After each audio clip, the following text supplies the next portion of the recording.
جہاں ایک طرف کانگریس پارٹی رام مندر کے افتتاح کو مودی کا سیاسی پروگرام کہتے ہوئے اس کی مخالفت کر رہی ہے، تو وہیں دوسری جانب شموگا ضلع کانگریس کے صدر ایچ ایس سندریش کی قیادت میں آج کھانے کی شکل میں پرساد تقسیم کیا گیا۔ اس پرساد کو پارٹی کے کارکنوں نے کھا کر رام مندر کی افتتاحی تقریب کی خوشیاں منائی۔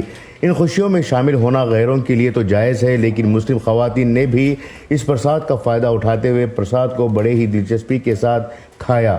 سیاست میں مذہب کا مذاق اڑانا نئی بات نہیں ہے، لیکن مسلم خواتین ایک ہاتھ آگے نکل رہی ہیں۔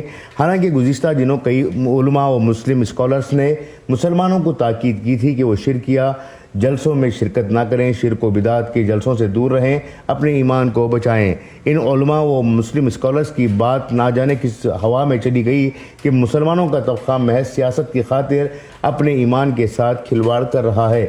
شموگا ضلع کانگریس کے صدر ایچ ایس سندریش نے پہلے ہی رام مندر کی تعمیر کی تائید کی تھی اور عدالت کے فیصلے پر مٹھائی بھی تقسیم کی تھی۔ اب ان کے ہی پارٹی کے اصولوں کے خلاف جا کر رام مندر کی تعمیر کے جشن کو اپنے ہی انداز میں منایا جا رہا ہے۔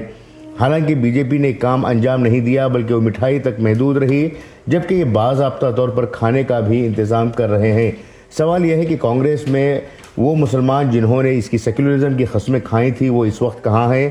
یہ بھی ممکن ہے کہ پارلیمانی انتخابات کے دوران دوبارہ کانگریس کے ان کمیونل لیڈروں کو ٹوپیاں پہنا کر مسجدوں، درگاہوں اور مسلمانوں کے درمیان لے جائیں گے۔ بیورو رپورٹ، انقلاب نیوز، شموگا۔